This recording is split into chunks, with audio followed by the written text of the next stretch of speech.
Wide receiver Keon Coleman was his 2024 season trash. As I'm sure all of us remember just a couple of days ago, once minicamp was really right in the middle of seeing all of our new players, new roster, returning players come back, he ended up meeting with the media, and he said that after the season, he sat back with the tape and thought, that shit trash, is what he ultimately ended up saying. Now, what does that mean? Does that mean that Keon Coleman is a bust that came out of the first round? What exactly went into his struggles in the 2024 season? A lot of people are going to say that it had to do with his injury. That once he went down against the Miami Dolphins, he came back, his confidence was gone, and that's exactly why. He just needed an offseason to regain his confidence, come back stronger than ever. But I have to tell you, folks, I spent quite a bit of time on the tape from Keon Coleman, and I don't particularly think it is what everybody is telling you guys. I don't necessarily think that it had to do with the fact that he wasn't getting open. And let me tell you what, he was not getting open. All right. Clearly all season. I don't think that it had anything to do with his lack of confidence, just trying to baby his wrist injury. I think it has everything to do with a very limited route tree that Joe Brady allowed him to run in the first place. And I think defensive coordinators picked up on that and completely took all of it away. Hence why his targets completely diminished. Hence why his production was virtually non-existent toward the back half of the season. And I'm very, very excited to dive into all of this with you today as we break up the NFL All 22. Folks, if you are just coming in, welcome to another edition of the Don Mafia Report. I am live Monday through Friday at 2 p.m.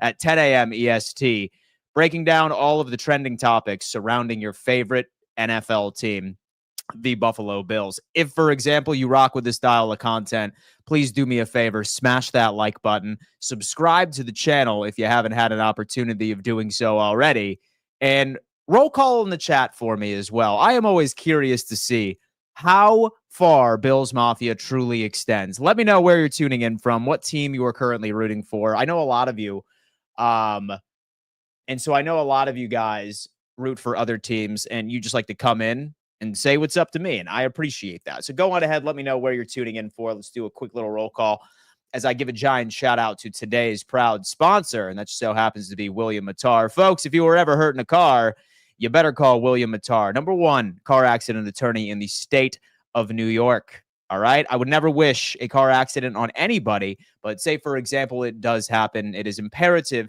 to find the right representation and look no further than our boy William Mattar. Phone number is on the screen. Let's get into this roll call real fast. Where is everybody tuning into? We have Osiris. Hey, listen. And so I know Osiris is in Panama. Beautiful country. Let's go. Preach my boy Dan William. What is going on?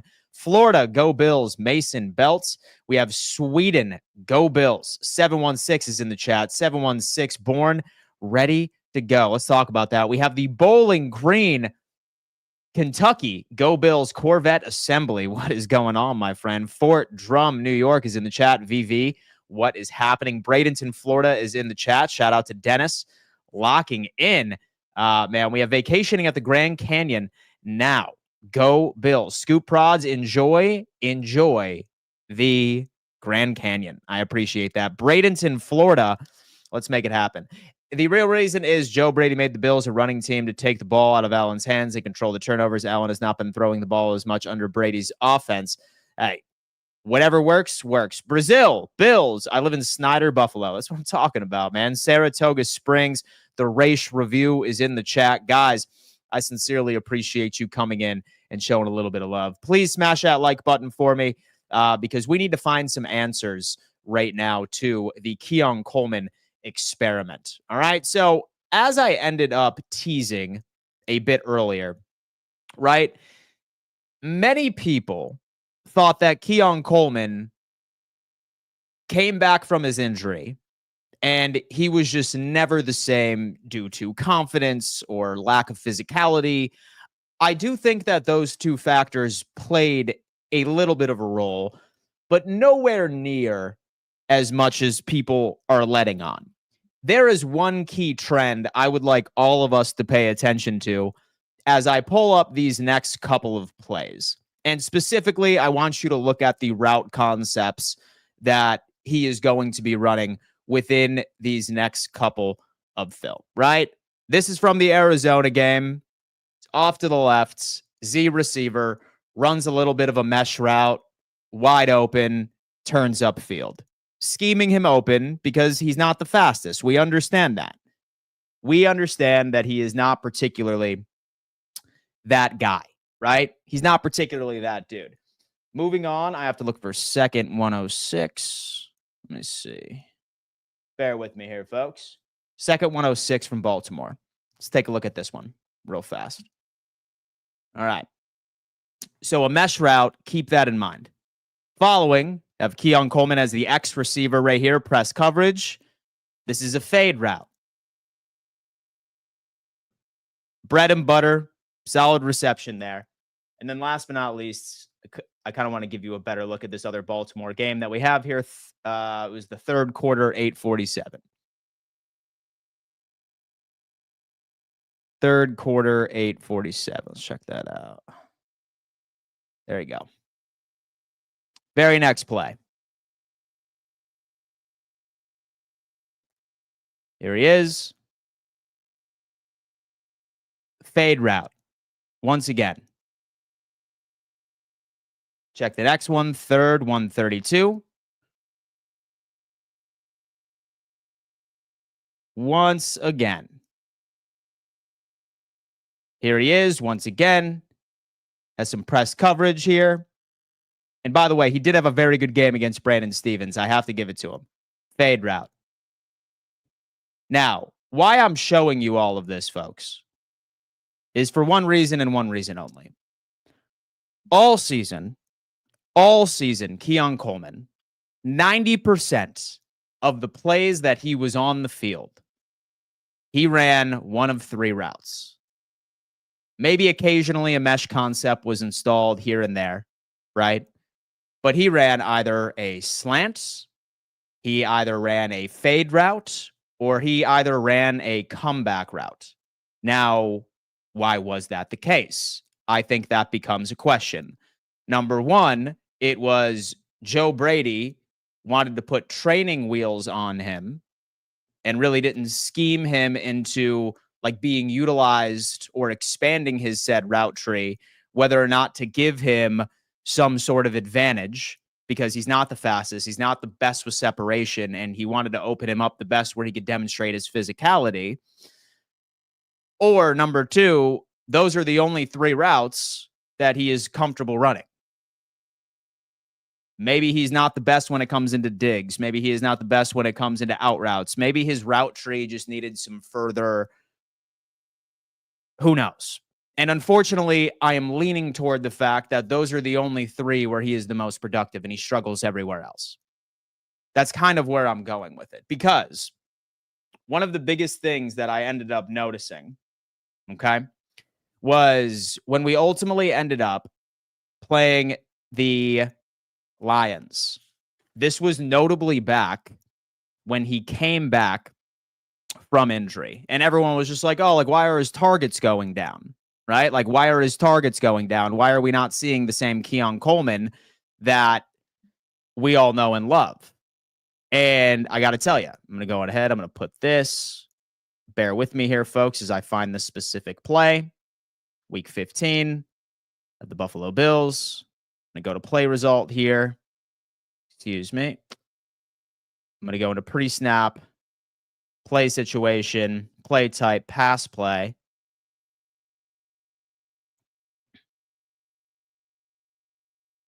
And then first 11:57 right here. Okay. So what I want you to do is pay attention to what Keon Coleman does here.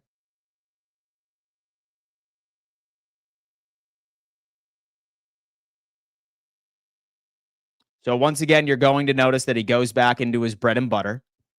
Okay, we're going to see a fade route right here. So calls an audible at the line. And so you have the corner inside leverage. He breaks open, but this safety would pick it up if, for example, Josh were to go his way. Exact same thing, first 6 and 12. Let's pull this up here for a tad.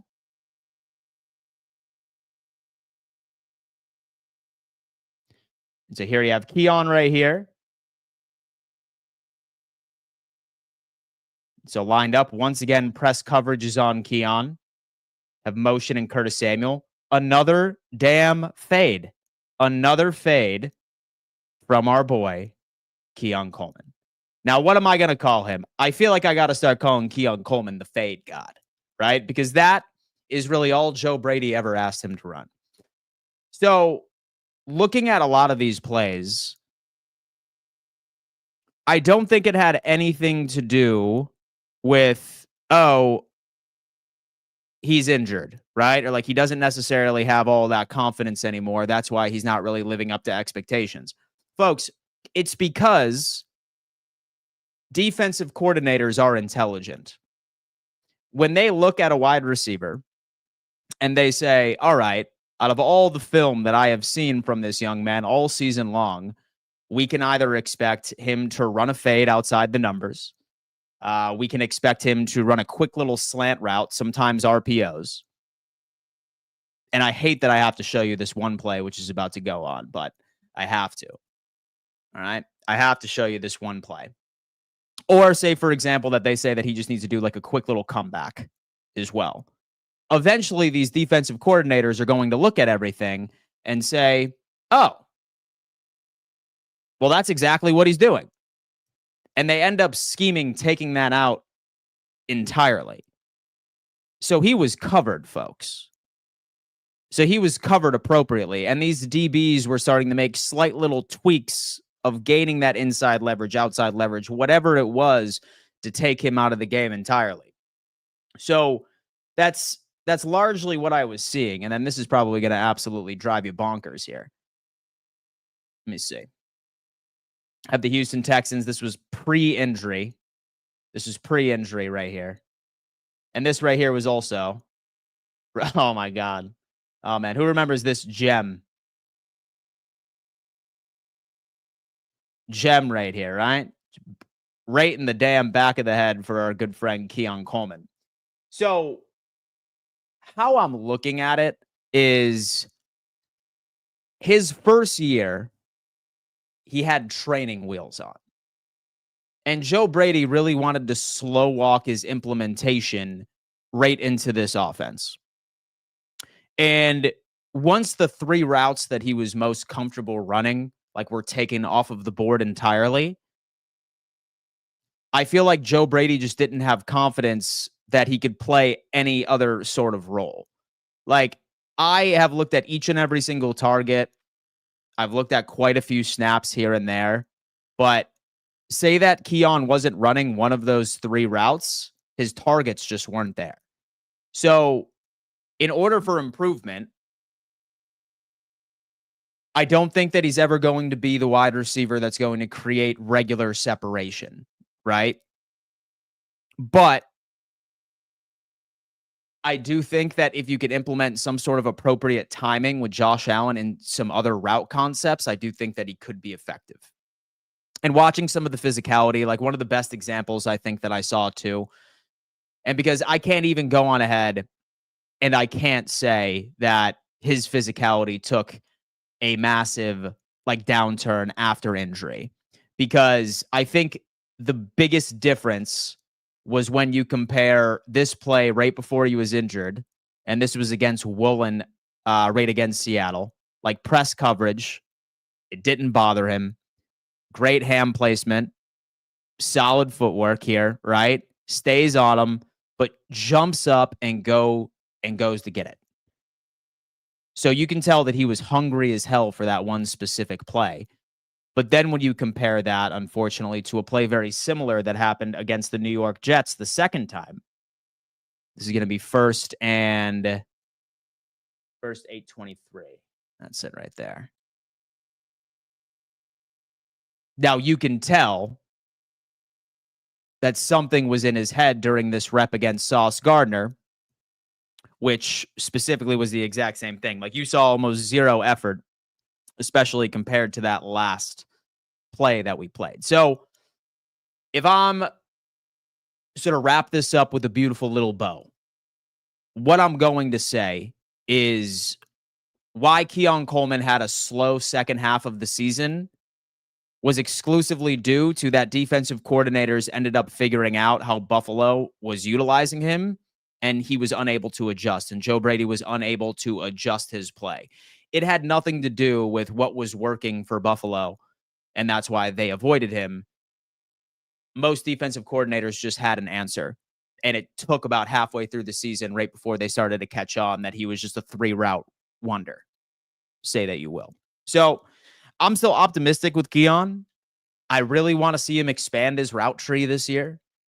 And so, like, right as I said that he is the fade god, but it does make sense because we regularly say on this stream that Buffalo has an absence of a true wide receiver number one. So what we do is we just end up playing to the strengths of our set guys out on the field and moneyball a wide receiver number one.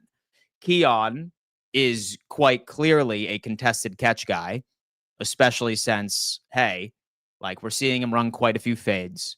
We're seeing him run quite a few slants.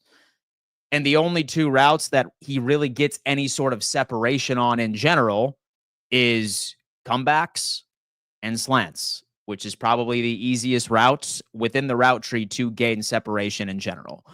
So I'm very optimistic in Keon this year, but I think that we just need to utilize him as a red zone target. That is where like he excels. That is where he flourishes. But that's what I got to say. That's what I got to say about it, folks. Guys, let's go on ahead and lock in to a question and answer segment. Say, for example, you have a question for me.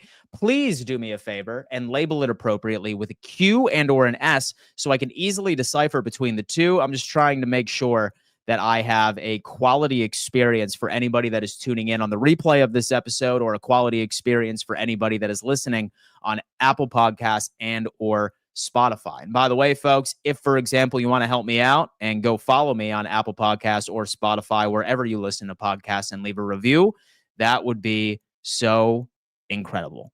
Let's lock in.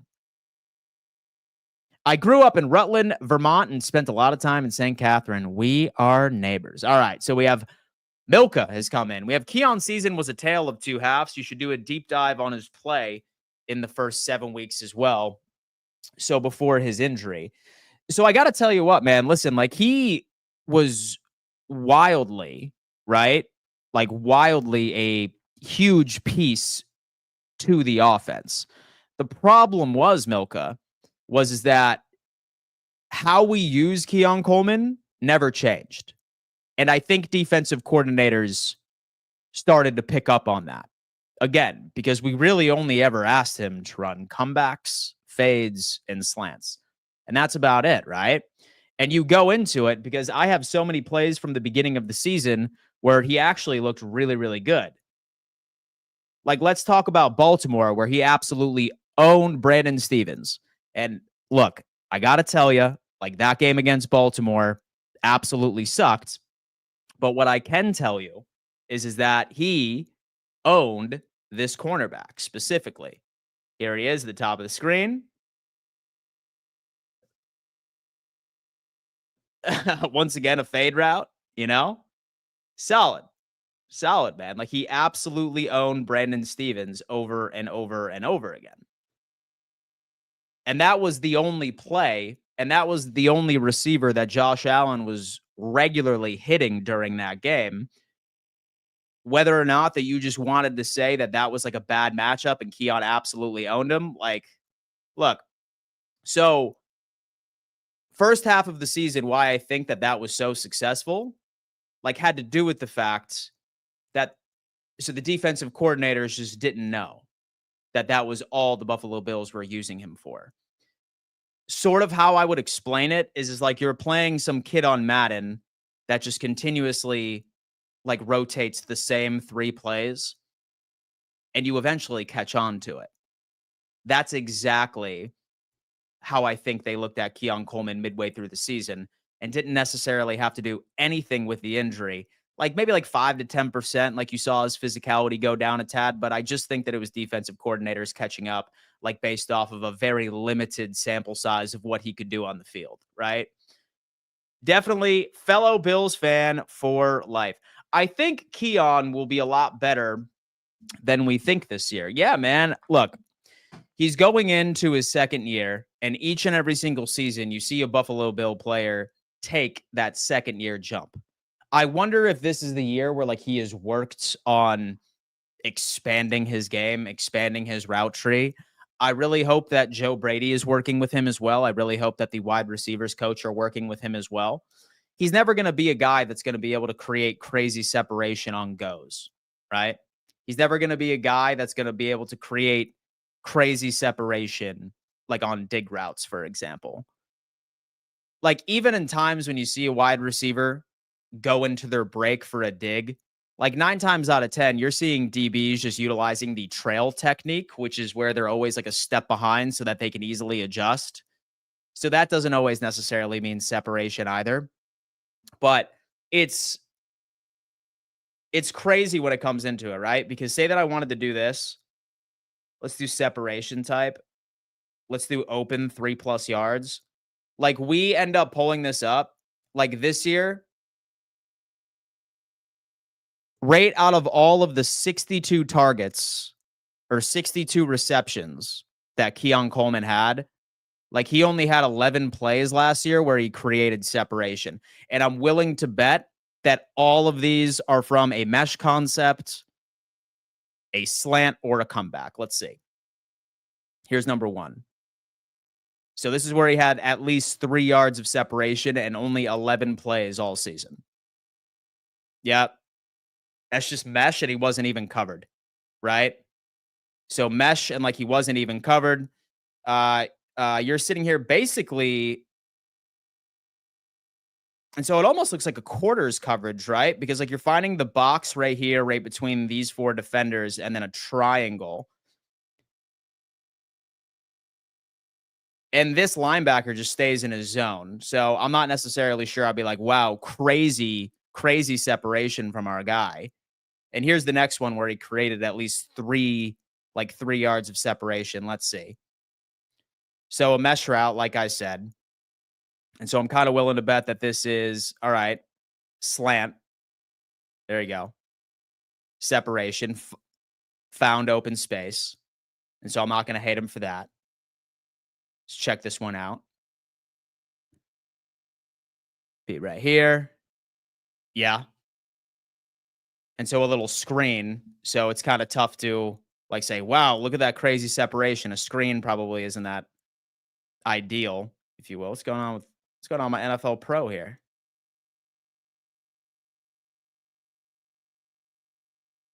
Let me see. All right, so that's obviously not working, but we can go over to Seattle. Here it is. So 11 yards of separation. So right here. And so the X receiver, see? It was just a comeback route or a stop route. So it's fine. It's fine. Have we re-signed Cook yet? We have not, but he has shown up and he is ready to play. Hi, Dan, the man Mitchell, Broncos fan here. Jarrell, I sincerely hope all is well with you. This expectation for rookies to have a breakout season is unrealistic. Yes, it happens, but not as often. He was never meant to be a wide receiver 1, but he has potential to make a real impact on the team. For sure, man. So like I said, like I would be completely fine if he was just a Gabe Davis. Like he is a Gabe Davis replacement. He's somebody that you want to go out there and be. And so the Buffalo Bills weapon when it comes into contested catches. And that's how I think Joe Brady wanted to utilize him last year. Don't think the Bills and Cook are close enough for a deal to happen this year. Best thing Cook can do if he wants the bag is to ball out. I totally agree. Scoop Prods. It's hard to see what a productive season would be for Keon next year. Like you always say, we're not likely to have a guy to go over 1,000 yards, especially with the big run game. So what would be productive? So what did he have last year, right? Like he had high 500s, I wanted to say here. We could actually take a look at it. high 500s, the low 600s as far as his Keon Coleman. And plus, he missed 4 games as well, right? Missed 4 games. So he had 556 yards, 4 touchdowns, 19.2 yards per reception. His catch percentage was 50.9. So, yeah. Say that you were to go by like his average yards per game, I think he probably would have been around 750. And say that he gets to about 750 to 800 this year. Yeah, I'm a happy camper. And do you think you could do a film review on Moore, Palmer, and Bosa? Like what they do best and their respective weaknesses and how they can contribute to the Buffalo Bills?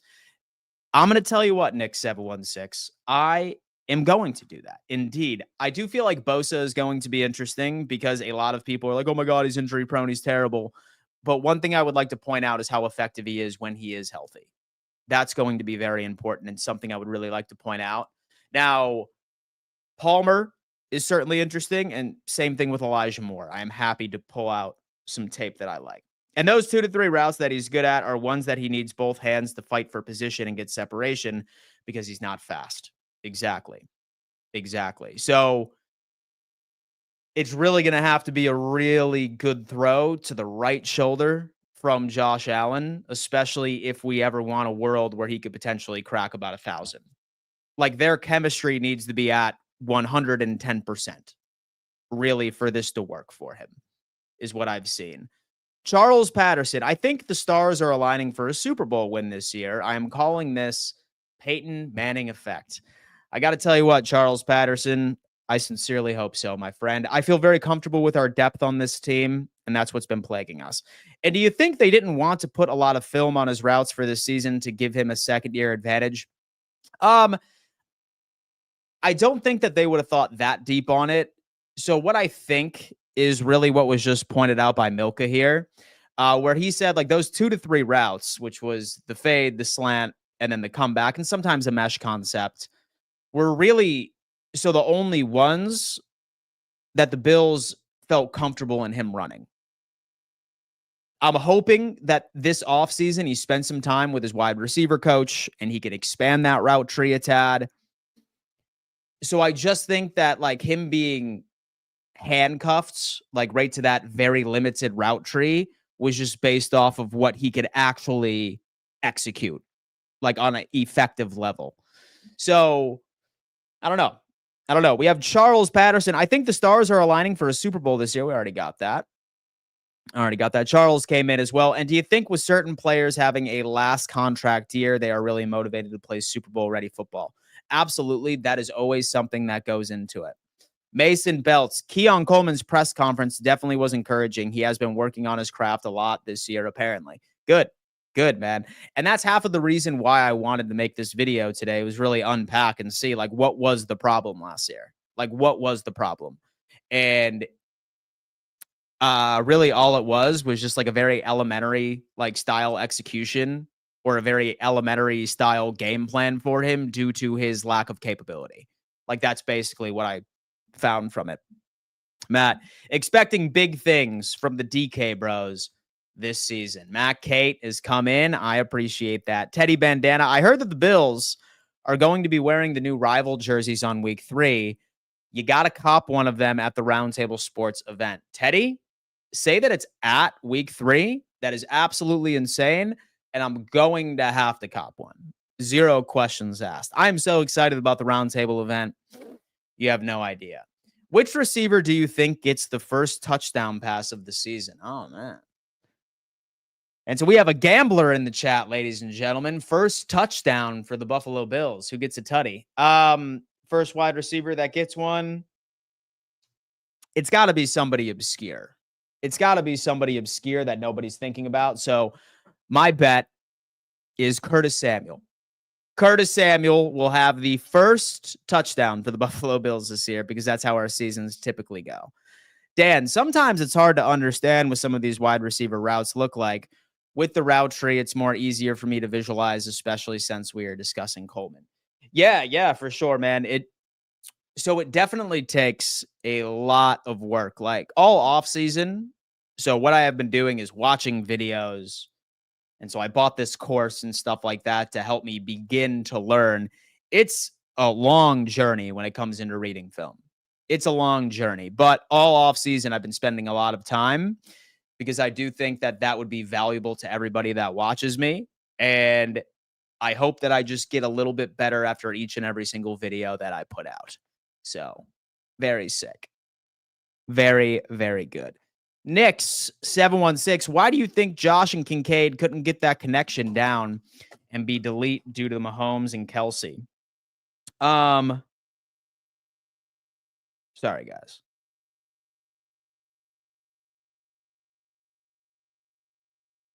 So the Dalton Kincaid problem last year largely, I think, had to do with the fact that most defensive coordinators were under the impression that Dalton Kincaid would have been the first target for Josh Allen because they looked at our wide receiver room and they said, oh, yeah, it's going to be a Dalton Kincaid offense.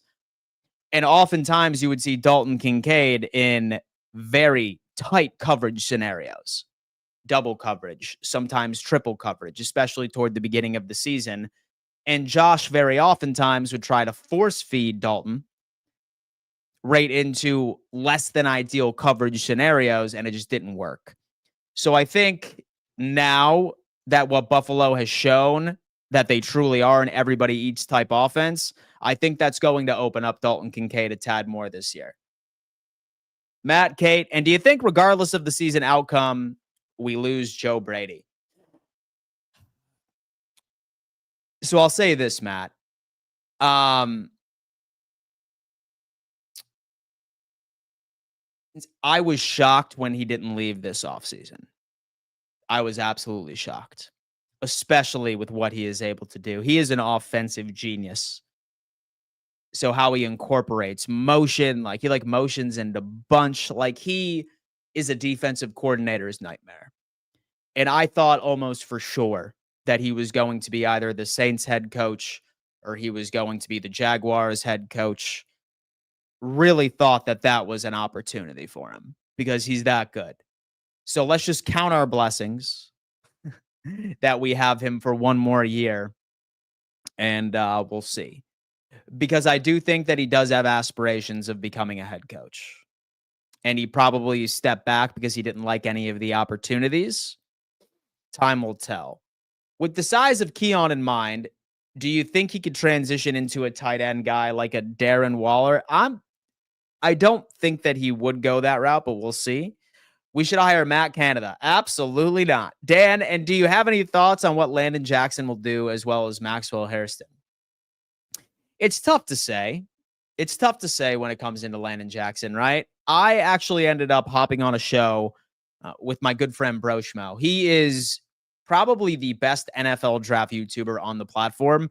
So he gave me quite a bit of insight on a lot of the draft prospects we walked away with. And Landon Jackson is very much still developing. He's very much still developing. When you look at his tape against Alabama, like that was largely one of the only games where he absolutely shined. He's quality against the run. He's still developing as a pass rusher, right? His pass rush moves still need development. So I think he's going to be a bit of a project. I hope that he's able to be plugged and played in running downs, for example. But say that we need to sack the quarterback, like on third and long, I probably wouldn't have him out there, right? Say that we need a sack or we need a stop or we need pressure no matter what, I'm probably putting out Greg Rousseau and Joey Bosa. But having Landon Jackson out there for early running downs and allow him to develop as a pass rusher, and he's shown crazy leaps in development each and every single year in college. So I do feel by year 2, year 3, he's going to be a force. As far as Max Harrison, he's going to be a day one contributor. He comes from a zone system. He's very fast. I just hope he can stay healthy, right? Statement, I am going to go to see both James Cook and Elijah Moore at their football camps this summer. Dude, have fun, man. That's awesome. Imagine what Joe Brady's package is going to be if he wins the Super Bowl with the Buffalo Bills. He's going to be a very sought after NFL head coach. Zero questions asked there. But folks, thank you so much for tuning in to another edition of the Don Mafia Report. We ended up going over all of the tape, and so I say at least some key plays of Keon Coleman. Did he have a trash season? And we ultimately concluded that so it wasn't necessarily him coming back from injury and being terrible, was that we never evolved the scheme that we asked him to do from the beginning of the season. Right? Like, we only ever had him do the exact same thing, and defensive coordinators caught on. Hopefully he develops into year 2 and he becomes a bit more versatile within his route tree and overall production. So, folks, thank you so much for tuning in. Smash that like button on your way out. Subscribe. Shout out to my mods for always keeping the justice right within the chat. And I will see each and every single one of you on Roundtable Sports 4th and Forever at 2 p.m. EST. See y'all soon.